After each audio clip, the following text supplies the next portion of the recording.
Here, here, here. Well, thank you very much, Mr. Speaker. Thanks for everyone for coming out here. I can tell this is a prestigious round because we got water, and that's something I don't think I've ever had the pleasure of having. So thanks very much. So what we'd like to propose on our side of the House is that an ideal justice system should not grant suspects the right not to testify in court on the grounds that an answer would be self-incriminating. So we're not saying that the US justice system right now should just pitch the Fifth Amendment out the window, or that historically it should never been passed or anything like that. Just that someone should not be able to say, I refuse to answer this question in a court of law because if I told the truth, that would be self-incriminating. Can you just give the case statement again without the double negatives? Well, I actually just did the phrase I just said. I was standing up. Okay, well in that case, I'll talk down to you, which is that you shouldn't be allowed to say, I'm not going to answer a question in court on the grounds that it would be self-incriminating. No implementation, just good. Yeah, sure. Yeah. I mean, I guess we can assume that, you know, people are humans in this system, they speak English, things like that, but basically it's normative. So the first argument we want to make on our side of the House deals with citizens' obligations to the justice system. And the first point we're going to make here is that in order to have a functioning justice system, there must be mandatory citizen participation. Sometimes you just need to ensure that you're going to get unbiased people or a representative cross-section to serve in a jury or something like this. So this basically means that people, by virtue of living in a society and being part of the social contract, so to speak, in which they give up certain rights in return for protections and a fair arbiter in their disputes, have to give up certain amounts of time, have to give up certain amounts of resources. I can't just say, you know, I'll take the benefits of the justice system, but I just won't pay any taxes because I don't like prisons, or, you know, that I have some kind of right to not be in a jury if I love my job so much. So given that position, what we want to say is that inconvenience is never sufficient to get someone out of these duties. You can assert that maybe, you know, as a card-carrying NRA member, you might have a little bit too much bias to be in a jury in a certain case, but you can't just say, I don't feel like it. What we're going to argue on our side of the House is the fact that you may be incriminated by telling the truth to a court of law, while that might be really, really bad, is also a kind of inconvenience. And I don't see how they can characterize it any differently, and I'd love to see them try. Alan, you ever been to prison? Would you call prison inconvenient? Look, yeah, I would, and that's kind of my point here. It's really, really bad, but that doesn't mean it should be okay to say, screw the justice system, screw my duty to tell the truth, I really, really want to protect myself. Like, it's really bad to go to prison, but I mean, if you kill someone, you deserve to go, and I think it's better if we can get that information out of people. So what we want to say is that if, in all these other cases, for example, like if you're testifying against your brother and you really, really don't want him to go to jail because that would be extremely inconvenient because you love him and care about him, you can't just say, that would be really, really awful. He's my friend. I really care about him. I have the right to get out of this duty. Given that brotherly love can't trump this, why should self-love? And they might say that sometimes it does, but they do have to defend those things too. The second point we want to talk about is consistency. Because currently, there are a number of things that suspects have to do to provide courts with information that will actively go against them. If I have certain documents that might be self-incriminating, I can't just say, I'm going to burn them or destroy this evidence. Similarly, I can't even say, I refuse to participate in a lineup exercise. I can't even say that I refuse to give up my blood when DNA evidence could actually put me in jail. These things are really, really bad, but once again, we allow them because we recognize that we have to strike some kind of a balance in the justice system where we demand things of people in order to ensure that we put guilty people in jail and have fair trials and give courts information with which to work. So what we want to say here is that the suspect is not inherently off limits as a source of information for the justice system to work with. It's not like they can just come up here and say, the suspect is sacred, they have all of these protections just because the information is coming from them. So the question in this round is whether or not it would actually aid the system and society overall to give the justice system the opportunity to access the suspect in the way we're talking about. And that leads me to the third point, all of the benefits of having this, not having this prohibition within a court of law. The first one I want to talk about is fairer trials, because when you can have the suspect up there, ask him relevant questions that he's likely to know something about, and you can have him speak to the jury or speak to the judge, you simply give those decision makers more information to work with. The process becomes more fair because they have more meaningful stuff to evaluate, and we think just in general, whichever way that cuts, it's good for the justice system to know.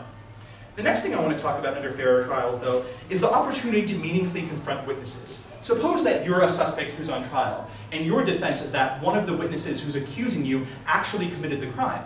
Under the current justice system, the only way that person is ever going to talk is if you can somehow encourage the justice system to give that person immunity. But there's no reason the justice system, just on a suspect's word, is going to offer someone an immunity because they have a whole lot of risk, and there's no reason to believe they're going to get any good information out of that. On the other hand, if you can actually get your lawyer up there to ask this person who you think did it relevant questions about, how do they know certain things about the crime? Or what was their role? Why were they there? And they can't just say, I refuse to answer these things because they might indicate that I was actually the guilty party. You have a more meaningful ability to confront witnesses against you. And that's also a very, very important right. That said, the next thing I want to talk about at this point is the idea of simply incriminating more guilty people. I know this sounds a little cold, I know this sounds a little obvious, but the bottom line is that when you can ask people who presumably know the most about a crime because they're the suspects, and you can find information about that they only would know and find out whether or not they're guilty, you get all of the benefits of punishing them, but you seem to think that that's not worth it. I mean, what does it look like to a jury when a person takes the fifth in the first place? Is this really going to make that much of a substantive difference? Okay, first of all, I'm not really sure where you're going with that. If you're just trying to say, well, the fifth's not that big of a deal because everyone knows it's a sham anyway, I don't really think how that defends making it this really important right in society. But the other thing that I want to say here is that that just shows that people are often likely to assume that you have something to hide if you're not coming up there and saying anything. And your point is just that people will often want to come up there and say anything anyway, so I don't see how that really hurts society. What we want to say here is that even if people have some sort of incentive to lie, even if people look really, really uncomfortable, I don't think these things in and of themselves mean that the suspect should be off limits. If the most material witness who's on my side is someone who seems shaky and nervous, they can't just have a free pass on not getting cross-examined by the prosecutor just because they're afraid to look bad. Similarly, I don't think that just because someone who's on trial may themselves be very, very nervous about being incriminated, that something like that should mean that they should just get off.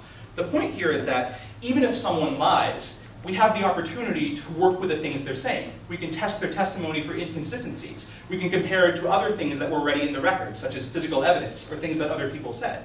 The point is that getting more of this information out there from a source who presumably knows a whole lot because they're reasonably suspected and might have even had to go through a grand jury indictment can provide a lot of evidence for courts to work with and can get guilty people in prison, and that is a very, very beneficial thing because punishment is obviously very useful to society. So given that this doesn't really hurt innocent people and gets more information into courtrooms and helps the justice system work, we think that the justice system ideally should not recognize this right. Thank you. As thanks to the Prime Minister for his remarks, he now calls on the Honourable Leader of the Opposition, Mr. Mikey Palmieri, to deliver a speech not to exceed 8 minutes, deconstructing the government's case. Here. So I was going to explain that I'm going to deconstruct the government's case, but that's been done. So, okay, here we go. The basic philosophy we get from Alan is that there's something very, very important about what the justice system does, and anything that sort of interferes with this function and interferes with this, purpose is a problem. And we don't think that on side op. We think that there are certain very, very important exceptions to the functioning of the justice system that we've already carved out in society, and carved out with damn good reason. And we don't see any reason why just because, oh, well, we can get more information. You can get more information if you get rid of a lot of the different procedural safeguards in the justice system. We just simply don't think that all of these ends are worthwhile. So with that said, I'm going to do 3 points. I've been debating in England for a while, so I'm not going to be really critical about blowing and stuff, but whatever. So the first point I want to talk about is limits on the individual commitment to the justice system. Because they look at social contract obligations and they're like, look, you're before trial, you're in the justice system, you have an obligation, you're a citizen, you reap social benefits. I mean, big whoopee shit. There are lots of different things that society can demand of you. Sure, they can demand for you to pay taxes, and they can demand for you to have to actually, abide by the law and, listen to the judgments and decisions of courts. But society, at least liberal society, is not meant to be the be-all and end-all of individual existence. There are certain things that liberal societies cannot demand of their citizens. One such thing that we think that liberal societies cannot demand of their citizens is forcing them to get up on a stand and to crying against themselves. We think that there's a certain right, a certain ability that you should have that's somewhat sacrosanct to be able to say what you want about yourself. And to the point at which you're being not only forced to say something that you don't want to say about yourself, but forced by an organ of government that should, in some sense, be neutral about what you're doing, being forced to use that to your own detriment, we think that there's something kind of whack about that. Yeah. You're allowed to say whatever you want, right? I mean, we're not saying that you have to come up and say, I did it, that we're not forcing confessions. Yeah, but presumably, if you tell lies, that's going to come out. Right. Yeah, presumably you tell lies are going to come out, but that's not the point. The point is you are forcing a person to make some sort of positive statement, not just positive in the good sense, but positive like, I did this or did not do this. You're forcing them to make some sort of confession about themselves, and we think that there are certain spheres just into which the liberal state has no right in going, and this is one of those spheres. Now let's look at an analogy, and this is my second point, about other types of privileged relationships. Between a husband and a wife, between a priest and a penitent, between a doctor and his patients, or between a lawyer and his clients. All of these are really, really important social relationships that we want to deem as privilege and deemed outside the view of the court, and outside the purview of what courts can admissibly drag into court. So to the point at which we see, look, we already have limits on what the state can do in its fact-finding power because we've accepted all of the things that go on in these relationships. Why is the relationship between the individual, why is my own internal monologue of what I am and how I am why is that in some way different? Don't we think that that relationship or that conception of self is at least in some way just as valuable as the other sorts of social relationships and should be just as immune from being dragged out into court? But they're like, no. You can get a lot more information this way. And my third point is going to be, I don't really think you're losing that much more information. I rose on a point now and I asked, like, what does it look like when someone rises in court and says, I take the fifth? When someone rises in court and says that, they look like a schmuck. They look like they have something to hide and that they're being duplicitous. Yeah, you're losing some information, sure, but you are also sending a powerful message to the jury. And with the point in which the jury is trying to find fact, and there's also information that may corroborate or discredit this witness from other places, the jury is much less likely to view this testimony as credible in light of the fact that the witness took the fifth. So even though you might not get dispositive evidence every time out of this particular witness, or you might not reap the maximum amount of information that you can get from this guy, putting this admission, this idea in the jury's head that this guy cannot be credible in light of all of the other information that's been brought up in the trial process, you're probably not losing a whole hell of a lot in terms of bringing about fairer trials and all of these benefits that Alan is talking about on his side of the house. So with that said, I'm going to go through their 3 points. So they talk about first that there is this obligation to the justice system, mandatory citizen participation, because you've consented to this. But let's think about who's actually being brought to trial in most parts of the real, at least in the United States. Who's actually being brought to trial a lot?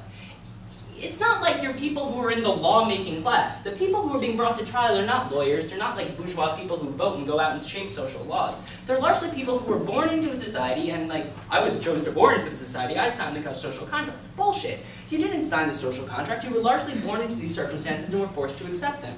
And we accept that because, in large part, people have the opportunity to affect societal legal processes, to affect law and legislation process, and they can make that social contract in the society in which they live in some sense, try to conform to their own views and interests. But by and large, the people who get brought before the criminal justice system are not those people. Largely, they've been politically, economically, and socially disenfranchised in society, and a lot of their crime is a result of that. So when you want to talk about obligations to the court, you need to start thinking about whether there's any real kind of rich consent that these people have given to the legal system in the first place, or really whether it's something that's just imposed on them from society above. Yeah. I wonder if this is also supposed to be an argument for exempting anybody who may be brought before court from taxes, from subpoenas. No, it's not an argument for that. We realize there are certain social goods that society needs to provide, and that we can't have people opting out by saying, you know, I really didn't consent to that. That's not the case at all. But what we're saying was, when you are forcing someone to come into court and to cry against themselves, and when there's no real practical loss in terms of information, I think that that point, when we're not talking about absolutes, but are talking about thresholds, I think that that's a sacrifice of information that we're more than justified in making. The second point that they bring up on side government is just about consistency. And this is really just sort of a laundry list of good things that come from their side. And we admit, yeah, their side is going to get more information because their side is going to force people to say what they're supposed to say under penalties of perjury in court. But so what? We think that for all of the reasons that I told you before, the mere fact that you're getting marginally more information that can probably be got at through implication in other ways, is not sufficient to vote for their side. And the final point that they bring up has to do with fairer trials.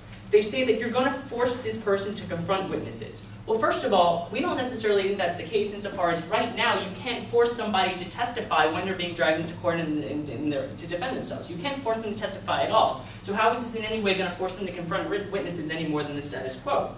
But they just reiterate the same thing again about how more information is going to mean more guilty people. Well, maybe. Maybe it will. But we think that there are certain costs we want to bear, and that their liberal state means certain things about what we may rightly force the individual to do, and the spheres in the individual's lives in which we may not rightly interfere. And because we feel that even though you might get some more information, you might get more guilty verdicts on their side of the house, in terms of what the society is doing to the individual, it is just far too high a price to pay. For these reasons, we oppose. As thanks for the opposition, and now calls on the Minister of Government, Mr. Dan Greco, to reconstruct the government's case. Thanks, Mr. Speaker. Thanks to everybody for coming to watch, and thanks to you guys for coming. I haven't seen you guys in a while, so that's good. So with that being said, I'm going to get into the things that Mikey talks about. And the first thing, really the first 2 points, are these basic ideas about how there are limits on what the justice system can do. And the way I took this was as a general sort of anti-utilitarian point. All right? Look, sometimes there are policies that would bring about good consequences. Nevertheless, there are still limits on what we can do to individuals to actually bring about these good policies.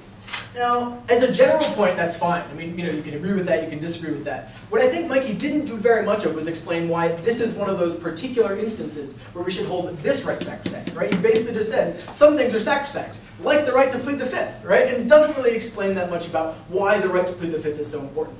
So I want to talk about some of these examples that he gives. He talks about other sorts of privilege. So he says, look, if you're talking to your priest, we can't force the priest to tell a court what you said to him. Or if you're talking to your lawyer, we can't force the lawyer to tell a court what you said to him. I actually think there are some great justifications for a lawyer-client privilege, for priest-penitent privilege, and for doctor-patient privilege that do not apply, that make it clear how there's quite a distinction between all those and then the right not to self-incriminate. So what is this distinction? Well, take the example of lawyer-client privilege. Suppose if you went to a lawyer and told him that you were interested in certain things, you knew that that lawyer could then be forced to come and tell a court that you said these things to him. That would definitely deter you from going to talk to a lawyer. It would make people afraid to seek out legal counsel. Same thing goes for a doctor, right? You'd probably be afraid to seek out the counsel of a doctor, especially a psychiatrist, right? You'd be afraid to go and seek out the counsel of a psychiatrist. If you told that psychiatrist certain things that would be incriminating, that wouldn't get more information for the justice system. That would just say that the people who aren't testifying anyway now also aren't going to get psychiatric help, also aren't going to get legal help, also aren't going to even be able to talk to God or talk to priests, if you don't think they talk to God. So I think there are good reasons why we want to protect those privileges, because there are certain relationships that are important. What's the analog for the right against self-incrimination? That you want to be able to talk to yourself, or that people are going to be afraid of talking to themselves unless they have this right? That makes no sense. There's no way to understand that. I can't even see how you could come up with some sort of analogous justification. I'm surprised that you're standing for this, because it seems like a pretty good point. It's not necessarily that you're saying that people are going to be disincentivized for engaging in relationships with self, as much as there is still something wrong, although different than the problem with all those other relationships, still something wrong with making the person his own instrument of the state's imposing a punishment on. Okay, but now the problem is you say, well, actually it's different from all these other cases. Because you gave all these other cases, I said, yes, I like those other cases. Those are good examples of privilege. Why? Because there are these reasons why we want to protect those privileges. Because we want to protect priest-penitent relations, or lawyer-client relations, or doctor-patient relations. And then that's fundamentally different from this case where you give, where we say, well, but it's still something sacrosanct. The way to explain why it's sacrosanct is not the same way to explain what's so special about all these examples that I gave. So while you can keep saying that there's something really important about it, I do think you knife yourself once you admit that it's not the same thing that's important about all these examples that you gave off case. So the last thing that he says off case, before he gets to Alan's points, is that, well, look, you can get, even if you could, he says not taking the stand discredits people, right? When people say, I'm going to plead the fifth, then, juries are going to assume that they're guilty, so either way, you're really going to get to convict these people. Now, I'm not really sure which way this is supposed to cut, because if he's saying this, that seems to sort of just be a bad thing for his side too, right? Because even if you don't have to come and testify, you're going to be convicted for that, so people probably are going to come testify. Now, I don't know what the truth is about how much people who actually don't take how much people who plead the fifth are convicted versus people who don't. But I don't see how he's supposed to be using this as offensive material for his side. You can say, look, if people just sort of assume that people who don't take the stand are automatically guilty, maybe that's a bad thing. Maybe we should force them to take the stand and then actually make sure that the information gets to be evaluated, right? I mean, if he's saying that juries are just going to assume that people are guilty, maybe we should be a little bit paternalistic and force people to come take the stand. I'm not willing to assume that people are always going to make the best decisions about whether to take the stand or not, especially if you think, as Mikey does, that, well, if they don't take the stand, they're automatically going to jail. But I would say, even if you think, either way, they're going to jail, it just seems to me that Alan's point about how having more information is just going to be generally better for the justice system still holds, right? Suppose the guy's going to be convicted either way. Okay, well, this way we'll learn about his accomplices, or this way we'll learn where the body is, or other sorts of things. Just seems like all else equal, it's better to have more information. I think we've tried to show you why all else is equal, and I think that Mike's point about how, well, they're going to go to jail anyway, just doesn't really do any work against our side, maybe does some work against his. So with that being said, I'm going to go back to case and look at the arguments that Alan made. So the first thing he talked about was this obligation to serve the justice system. And there was some social contract rhetoric flying back and forth on both sides. If you guys debate, you are going to hear that. You know, Alan likes it, Mikey likes it, well, likes it less. But I think it's it's just generally a good point to make, right? We just do think it's fair to ask certain things of people. And whether you think of that in terms of the social contract, you know, it's not supposed to be a literal thing, you're not supposed to have had to sign it. It's just generally a good metaphor for thinking about why it's okay to require people to do certain things. And the response that Mikey gives, I just don't think is sort of sufficient to understand what we think it is and isn't okay to ask of people in general in society. What he basically says is that sometimes life is unfair, especially for people who are, you know, accused of crimes, right? Especially for people who are forced to be defendants in the context of the criminal justice system. And because life is unfair, it's really not fair for us to sort of assume that there is this kind of social contract-like entity, not fair of us to assume that, you know, the obligations that apply to everybody else apply to them. And while I think this can sound nice in the context of a debate round, the implications of it really are far-reaching, right? I mean, what sounded like kind of a joke POI really does seem to be the implication of what he said. That we can't require that, you know, people who've, you know, gotten shafted, who've gotten the short end of the stick, we can't require that they, you know, go to jail when they actually are convicted of things, so that they pay taxes. Well, we have progressive taxation, so we require that they pay less taxes. That's good. But the idea, I think it makes it hard on Mikey's side of the house to sort of explain why it's okay to just require that, you know, the same laws apply to everybody, even when some people, you know, got the shaft. I think it's fine and good for us to try and address societal injustice, but that doesn't explain why we, you know, in the context of addressing that societal injustice, can't demand that people who have been the victims of injustice also appear before a court, right? We already can subpoena them, even if they're poor. Sure. Given that your case is sort of the interest of the justice system superimposed on the interest of individuals, don't you think that the fact that there is not as much risk consent as your social contract model will want to point out means that you should in some sense discount the interests of the justice systems that you're so quick to promote? I'm just wondering if you think this applies any differently to self-incrimination than any other aspect of the justice system, like subpoenas, like all that other stuff. Look, I just don't think the right way to address societal injustice is to say that laws don't apply to people who've been victims of societal injustice. I think the best way is through like social programs, education, welfare. There's sorts of things that remedy societal injustice, not the sorts of things that say, if you're the victim, then you don't have to follow laws, or you don't have to follow laws as much as everybody else. I think my way of thinking about what to do about societal injustice makes a lot more sense. So the next thing that we talk about is consistency, right? And he just gives all these examples, right? Documents, lineups, DNA.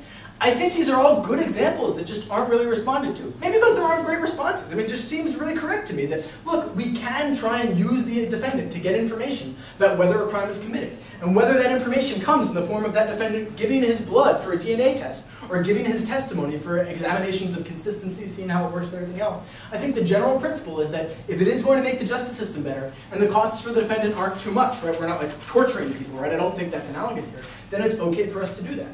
And so the last thing that we talk about is benefits. And I think a lot of this is sort of conceded by Mikey because he wants to talk about sort of the way in which, well, even if you get those benefits, right? Even if you get a better trial, even if you get more information, it's not okay for us to do this sort of thing. Now, maybe sometimes that is a good argument, right? I think in the context of, you know, roundabout torture, right? That would be a different sort of thing to say, right? If we got more information from torturing, well, but is it okay to torture people to, you know, get that sort of information? Is this too inhumane a thing to do, right?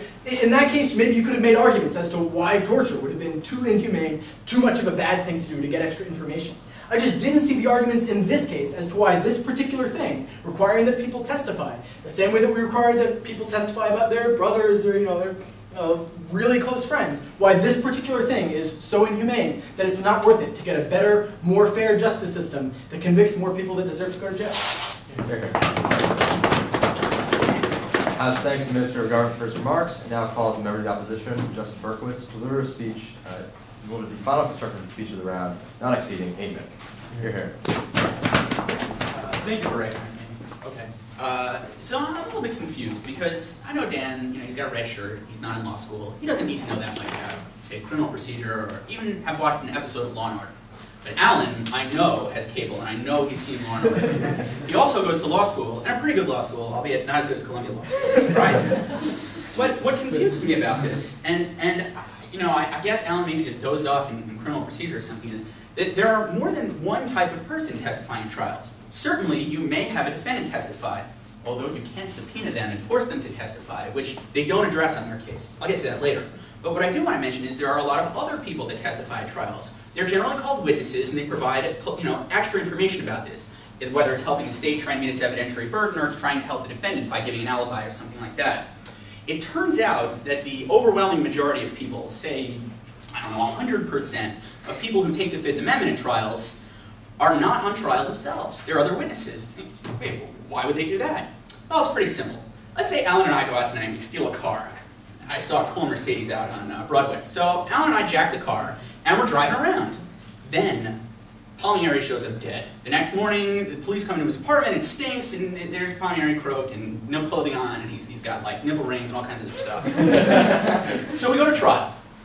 First thing they do, or rather that I do when I have the opportunity, I call Alan to the stand. And, or maybe the police call him. They say, Alan, you know, what was the story? Weren't you with Justin? He says, yeah. What were you guys doing? Alan doesn't want to say that we stole the car, because even if he can provide an alibi, he doesn't want to provide the alibi that sends him to prison.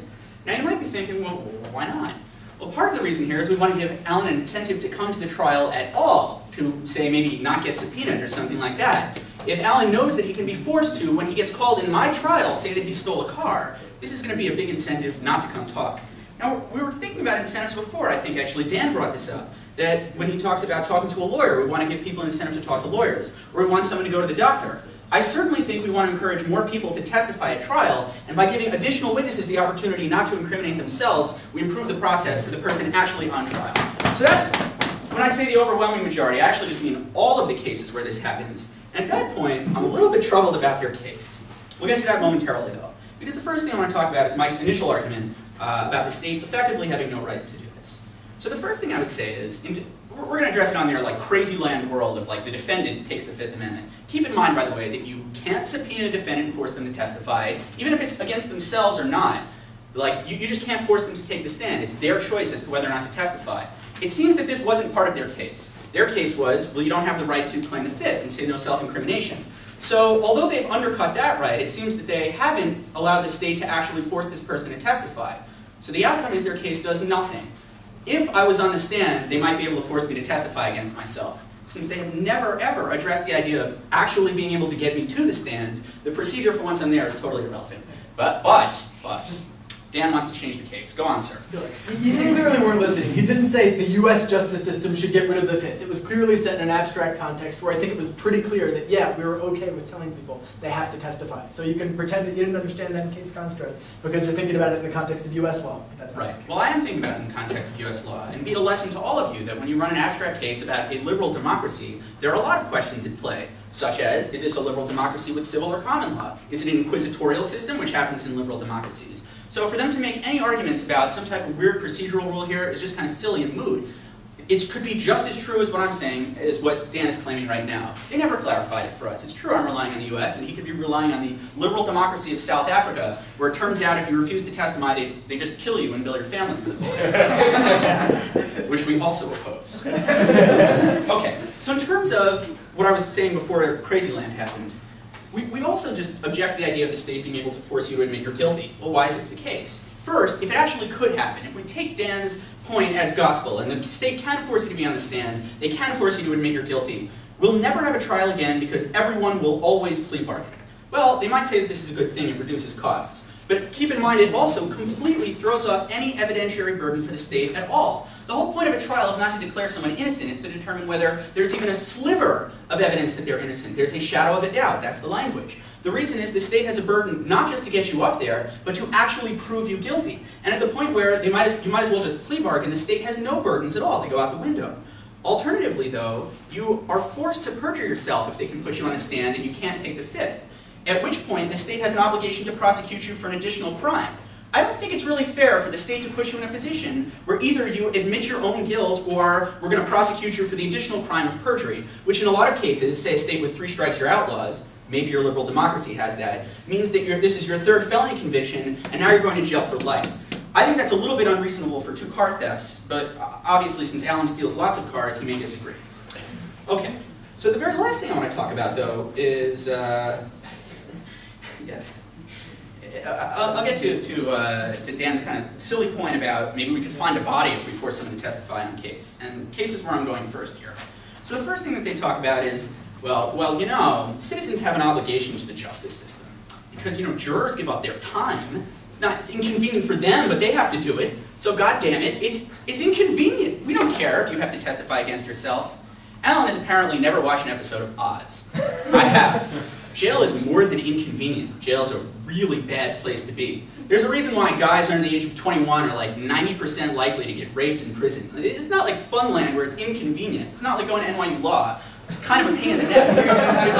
It's like actually terrible. It's like going to Harvard. It's a terrible thing. So first of all, in his sort of balancing equation where he's like, look, justice or inconvenience? Clearly justice wins. Justice, anal rape, I think the scales are just I think it's a lot more reasonable, though, in terms of a serious argument to balance these things differently.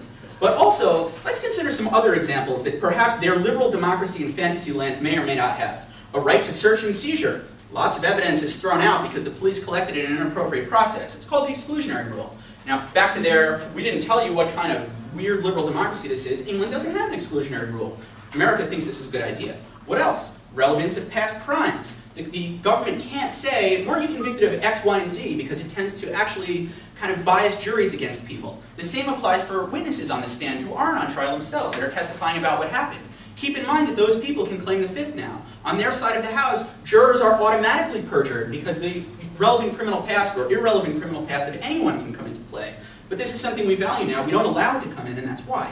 Giving notice is a pain in the ass. If any of you eventually go into some type of legal career, you'll understand that the processes of both civil and criminal justice are an enormous pain in the ass. You have to give notice, you have an amount of time, you have pleading requirements. They're all annoying. It would be a lot faster if we just hung you up by your toenails and forced you to admit that you were guilty, but we consider that in violation of the justice that we hold important. So when they're trying to give you some type of balancing mechanism, keep in mind it happens all the time that procedure takes some type of precedence over this bizarre world of getting more answers that they think is particularly important. But we also have a little bit of an undercutting that happens in the MG speech from Dan, because he says, we weigh out things like confessions. We want people to go to their priest and testify. So he admits that this is a good idea, but being able to claim or not testify against yourself is not that important. So if I'm understanding what I thought correctly, it's more important that you talk to your priest than it is, because that he would keep sacrosanct, than it is that you are actually protected from incriminating yourself. To me, this is pretty problematic. I think he kind of shoots himself in the foot. So the other arguments they make here are a sort of general social contract argument, to which I give the standard reply. What contract? I don't remember signing any contract, and whose version of the social contract are you talking about? But the last thing I'd say is in any liberal democracy, the goal is to err on the side of rights, and I think a person on trial has substantially heightened rights because of what hangs in the balance for them. The very next thing, though, he says is real good. Well, we don't let people get out of taxes. Everybody has to pay taxes. Apparently, their liberal democracy only lets some people claim the fifth. Our liberal democracy allows anyone to have Fifth Amendment protection. So I'm not sure I understand why they claim that there's some type of unequal application of this, because we're allowing anyone to claim that they have protection. It would be wrong to allow one person to opt out of taxes. It would also be wrong to allow one person to opt out of this. Their case seems to indicate that when the government wants to force you, they can take away this privilege of yours or right of yours. Our case applies it a little bit more in a uniform manner, and we think that's more appropriate. So the next argument is consistency, which is just dumb. And the very last thing that they talk about are fairer trials. I think giving an incentive to have more people come and testify, which is the way this is actually applied in real life, is something that's important. We want to have the most evidence come out as possible. And if you can call additional witnesses because they don't have to worry about themselves going to prison, we think that's really important. That gets you much fairer trials than their side of the house. Thanks to the member of the opposition, and recalls the leader opposition to over a 4-minute speech, reminding him that while new examples are welcome, new arguments are not. Here. Okay, there have been some sloppy things about whether or not we also, whether we're in a civil law society or what type of liberal democracy we're in, but I'll try to make it as clear as possible. The first thing I want to talk about is the point that Dan makes where he accuses us of a knife on side op, where he's like, look, we believe in protecting all of these other relationships, but you're talking about how this relationship about, within the self, the relationship that you don't want to incriminate yourself, how these different from all these other relationships. And he thinks that this is in some way, contradictory. But when we talk about why these other relationships are important, when we talk about why husband-wife, lawyer-client, doctor-patient, why all of these things are important, that's merely to testify to the fact that, look, there are limits placed on the good that they are trying to pursue on their side of the house, namely more information or whatever they're trying to do about the fact-finding process within trials. But what we've been saying consistently is that there are other harms which are similar, but not necessarily exactly the same to the harms of, not protecting those relationships. Justin talks about the harms of not having other material witnesses come forward in trial. I talk about the harms of the limits of this liberal state, that there are only certain things that a liberal state can require of individuals, and this thing goes above and beyond that. So just because there are different sorts of harms from these different relationships, that doesn't mean it's inconsistent. So, what is exactly wrong with forced testimony? We think there are a bunch of things, and we're going to give their side the benefit of the doubt in some sense too. Let's say, fine, let's say we're talking about not America, we're talking about places where you are bringing individuals, defendants, up on the stand, and you're taking away their Fifth Amendment right. If you're taking away individual defendants' Fifth Amendment right, we don't really think, first of all, that that's getting you more information on their side of the house, because we talked about how there's already a lot of other information out there. They're essentially there to certify and to corroborate other information and testimony that's already been given. And to the point at which they take the Fifth and look less credible in the jury's eyes, you probably achieve much of the same results anyway. But if we talk about their goal of getting more information in fairer trials, and now take into effect, as Justin says, that what you're also doing is disincentivizing other jurors from coming forward because they don't want to have to say in open court that they did another crime that is different from the one at trial, but is still pretty damn important. I think what you're also doing is you're limiting another important factor and another important source of information to the trial. And if you're talking about more information, and if you're talking about fairer decisions, and if you're talking about just a better trial process that gives better results for society, I think their side is actually losing out.